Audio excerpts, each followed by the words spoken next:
हरिपुर नाम के एक छोटे से गांव में गीता और रवि रहते थे। दोनों चौपाल के पास मोमोज का एक छोटा सा ठेला लगाते थे। शुरू में उनका काम बहुत अच्छा चलता था। गीता सुबह सवेरे आटा गूंथती, मोमोज की भराई तैयार करती, जबकि रवि अपना ठेला साफ करके तैयार करता। दोनों मिलकर मोहब्बत से काम करते थे। राजू ने कहा, गीता, जरा जल्दी करो, आज लगता है काफी भीड़ होगी। गीता ने कहा, बस 2 मिनट, थोड़ी सी भराई और तैयार हो जाए तो आज किसी ग्राहक को खाली नहीं जाने दूंगी। कुछ ही देर बाद लोग आना शुरू हो गए। एक ग्राहक ने कहा, भाई 2 प्लेट मोमोज देना। दूसरा ग्राहक बोला, गीता बहन, तुम्हारे मोमोज का जायका पूरे हरिपुर में सबसे अलग है। ये सुनकर राजू और गीता बहुत खुश हुए। उन्हें लगने लगा कि अब उनकी जिंदगी आहिस्ता आहिस्ता बदल रही है। लेकिन चंद महीनों बाद हालात बदल गए। हरिपुर की हर गली में नए नए मोमोज के ठेले लग गए। अब ग्राहक मुख्तलिफ जगहों से मोमोज खरीदने लगे और राजू के ठेले पर पहले जैसी भीड़ नहीं रही। शाम को ठेला समेटते हुए राजू ने उदास होकर कहा, गीता, आज भी बहुत कम कमाई हुई। गीता ने कहा, हाँ राजू, पहले जैसे ग्राहक अब नहीं आते। राजू ने कहा, अब तो पूरे हरिपुर में हर कोई मोमोज बेच रहा है, आखिर लोग हमारे पास क्यों आएंगे। दोनों खामोशी से घर वापस आ गए। राजू बहुत थका हुआ था, इसलिए खाना खाते ही सो गया। लेकिन गीता की आंखों में नींद नहीं थी। वो दिल ही दिल में सोचने लगी। गीता ने खुद से कहा, अगर हम भी दूसरों जैसा ही बेचते रहे तो हमारा ठेला कभी नहीं चलेगा, कुछ नया करना होगा। अगली सुबह गीता मामूल से बहुत पहले जाग गई। उसने राजू को नहीं जगाया। खामोशी से तैयार हुई और गांव की तरफ निकल पड़ी। वो एक एक दुकान को गौर से देखती रही। हर ठेले पर जाकर लोगों को खाना खाते हुए देखती रही, लेकिन ऐसे कोई नया ख्याल नहीं आया। काफी देर चलने के बाद वो थक गई। रास्ते में एक छोटा सा ढाबा नजर आया। वो वहीं बैठकर आराम करने लगी। इसी दौरान एक ग्राहक ढाबे वाले के पास आया। ग्राहक ने कहा, भाई 4 तंदूरी रोटियां और एक लस्सी देना। गीता हैरान होकर देखने लगी। सादा रोटी को तंदूर में पकाया जा रहा था और लोग बड़े शौक से खा रहे थे। उसने गौर किया कि सिर्फ पकाने का तरीका बदलने से आम खाना भी खास बन गया था। अचानक इसके जहन में एक ख्याल आया। गीता ने खुश होकर कहा, अगर हम भी मोमोज को तंदूर में पकाएं तो तंदूरी मोमोज बन सकते हैं। लेकिन अगले ही लम्हे वो परेशान हो गए। गीता ने आहिस्ता से कहा, लेकिन तंदूर कहाँ से आएगा और हमारे पास इतने पैसे भी तो नहीं हैं। राजू भी खामोश नहीं बैठा था। वो पूरे हरिपुर में इधर अलिफादेर घूम रहा था। कभी किसी दुकान पर रुकता, कभी किसी से बात करता, शायद कोई नया रास्ता मिल जाए। कुछ देर बाद वो गांव के किनारे पहुंचा, जहां रामलाल जी अपने घर के बाहर खड़े थे। राजू ने कहा, रामलाल जी नमस्ते। रामलाल जी ने मुस्कुराते हुए कहा, आओ राजू, कैसे आना हुआ। राजू की नजर पास पड़ी ईंटों, लकड़ियों और पत्थरों पर गई।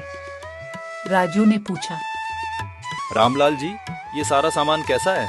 रामलाल ने कहा, घर बनवाने के बाद बच गया था, सोच रहा हूँ किसी काम आ जाए, वरना ऐसे ही पड़ा है। राजू खामोशी से इस सामान को देखने लगा। राजू ने दिल में सोचा, शायद यही सामान हमारी किस्मत बदल सकता है। शाम होने से पहले गीता और राजू घर वापस आ गए। गीता ने कहा, मैं एक ढाबे पर गई थी, वहाँ लोग तंदूरी रोटी बहुत शौक से खा रहे थे। तब मैंने सोचा, अगर हम तंदूरी मोमोज बनाए तो। राजू हैरान होकर बोला, तंदूरी मोमोज। राजू ने कहा, आज मेरी मुलाकात रामलाल जी से हुई। उनके पास घर बनाने के बाद काफी ईंटें, मिट्टी और लकड़ियां बची हुई हैं, लेकिन हमारे पास सारे पैसे नहीं हैं। गीता ने मुस्कुराकर कहा, हम रामलाल जी से बात करेंगे, वो जरूर हमारी मदद करेंगे। अगली सुबह दोनों रामलाल जी के घर पहुंच गए। हाँ बताओ, क्या बात है। गीता ने कहा, हम तंदूरी मोमोज का नया काम शुरू करना चाहते हैं। अगर आप ईंटें और लकड़ियां हमें दे दे तो हम बाद में आहिस्ता आहिस्ता पैसे वापस कर देंगे। मेहनत करने वालों की मदद करना अच्छा काम है। जितना सामान चाहिए ले जाओ, बाकी पैसों की फिक्र बाद में करना। राजू ने खुश होकर कहा। ने हमारी बहुत बड़ी मुश्किल आसान कर दी। बहुत बहुत शुक्रिया रामलाल। घर पहुंचने के बाद गीता और राजू ने रामलाल जी से लाई हुई ईंटों और मिट्टी से छोटा सा तंदूर बनाना शुरू कर दिया। गीता ईंटें तरतीब से लगाती जा रही थी और राजू उन्हें मजबूती से जोड़ रहा था। कई घंटों की मेहनत के बाद आखिरकार तंदूर तैयार हो गया। दोनों खुश होकर उसे देखने लगे, लेकिन अचानक राजू को एक बात याद आई। राजू ने कहा, अरे गीता, तंदूर तो बन गया, लेकिन हमारे पास जलाने के लिए लकड़ियां ही नहीं है। मैंने आज सुबह गांव के बाहर काफी सूखी लकड़ियां देखी थी। शायद अभी भी वहाँ पड़ी हूँ।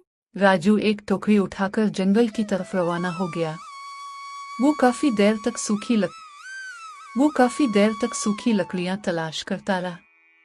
धूप तेज थी, लेकिन वो हिम्मत नहीं हारा। राजू ने दिल ही दिल में कहा, अगर आज ये तंदूरी मोमोज लोगों को पसंद आ गए तो हमारी सारी परेशानियां खत्म हो जाएंगी। काफी तलाश के बाद उसे सूखी लकड़ियां मिल गई। वो लकड़ियां टोकरी में रखकर खुशी खुशी घर वापस आ गया। इस दौरान गीता ने ताज़ा मोमोज तैयार कर लिए थे। दोनों ने मिलकर तंदूर में लकड़ियां जलाएं और कुछ ही देर में चारों तरफ मजेदार खुशबू फैलने लगी। गीता ने एक मोमो निकालकर राजू को दिया। दोनों ने जायका चखा तो उनके चेहरों पर खुशी आ गई।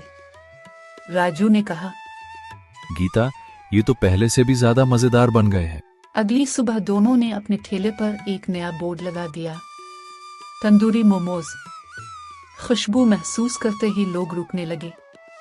पहले ग्राहक ने मोमो खाया तो फौरन बोला, वाह, ऐसा जायका तो पहले कभी नहीं चखा। ये सुनते ही दूसरे लोग भी ठेले के सामने जमा होने लगे। देखते ही देखते लंबी लाइन लग गई। हर आने वाला तंदूरी मोमोज का जायका चखकर खुश हो रहा था। चंद ही घंटों में गीता और राजू के सारे मोमोज फरोख्त हो गए। शाम ढलते ही दोनों ने दिन भर की कमाई गिनी। कई महीनों बाद इतनी अच्छी कमाई देखकर उनके चेहरों पर उन्होंने ठेले पर लगी भीड़ और लोगों की खुशी देखी तो दिल ही दिल में मुस्कुरा दिए। इस दिन के बाद पूरे हरिपुर में गीता और राजू के तंदूरी मोमोज मशहूर हो गए। रोजाना उनके ठेले पर सुबह से शाम तक लोगों की लंबी कतार लगी रहती थी। उनकी मेहनत, सब्र और नई सोच ने न सिर्फ उनका कारोबार दोबारा कामयाब